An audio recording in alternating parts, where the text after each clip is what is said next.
One thing, it says, how can I create that initial burst of fans for my page? And so, as I mentioned, a few minutes ago, I bet most people on the webinar probably have a Facebook page, and they might even have a situation where they created a page, and then everything was great at the beginning, and then the honeymoon was over, and then things are kind of crickets right now, like nothing's going on. So you can you can always promote your page. There's always a reason to promote your page and get your page going again, right? In fact, I've written a few articles. One article I published on the Huffington Post called 17 Ways to Resuscitate a Dead Facebook Page, like with a defibrillator. But before we talk about getting this initial burst of fans for your page, driving people there, if we go to the next slide, Mike, we have to kind of put some brakes on a little bit, because you don't want to just promote your page and send people there until you really develop something that is worthy of people sticking around at, or is worthy of people's interest. So if we go to the next slide, Mike, there's a question here. How can I create an enchanting Facebook page? And people may know Guy Kawasaki. He wrote a book called Enchantment, right? And so that's a really great book. I highly recommend people that read that. It's an incredible book. He's a smart guy.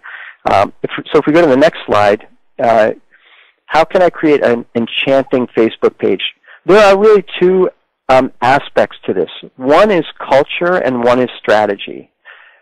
One, culture, and this is kind of a big topic. We could probably have a whole webinar on this, but culture is really who you are as a business.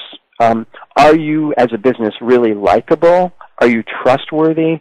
Do you express gratitude? Are you grateful for your customers, right?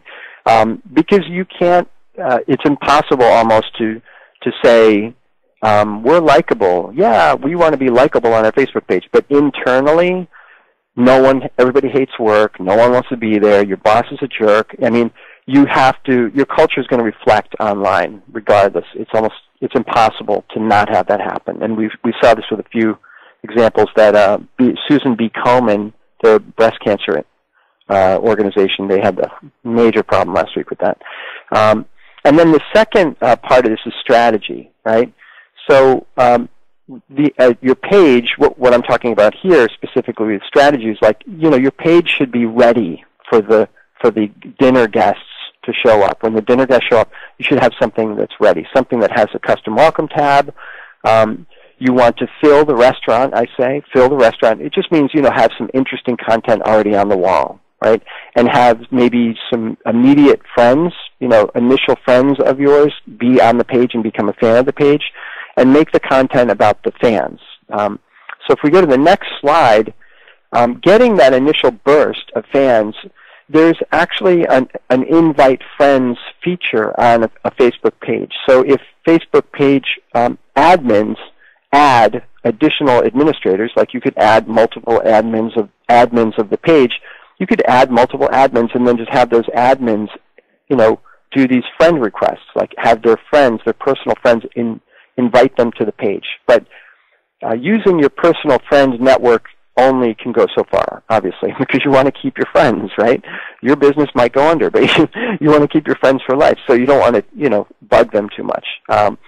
The second point here is email marketing. So a lot of businesses, when they first start out on Facebook, they say, geez, what do? We have no fans. How do we get the ball rolling? But they do have a pretty big email list or some kind of a list of people, and it's really a smart idea to create something enchanting first on the Facebook page, like a reason for people to like the page to begin with, and then send out this email message. And email marketing is a completely other webinar we could spend 3 hours on if we want to, but the most important part of an email marketing campaign is the subject line. If the subject line doesn't get people to click, then everything else isn't going to work. So the subject line should be critical. What I've done in a number of situations that works really well is that I will have an organization, for example, there's an organization in Florida that I work with that actually has a relationship with Philippe Cousteau, Jacques Cousteau. This is a wildlife organization.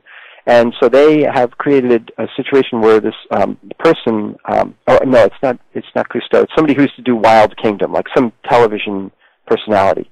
They used to do National Geographic's Wild Kingdom. I forget the guy's name. But they have this guy who's willing to actually be on the Facebook page to answer questions about a specific topic. And this person's willing to do this at a specific time, a date and time. So they set up this event. It's basically an event that's going to happen on the Facebook page. They're going to be using an application called Ustream, right? They set this up, and then guess what? They send out this email, and the email it's very powerful now, because when people see the email, wow, have a live chat with so-and-so. I forget this guy's name, but he's famous.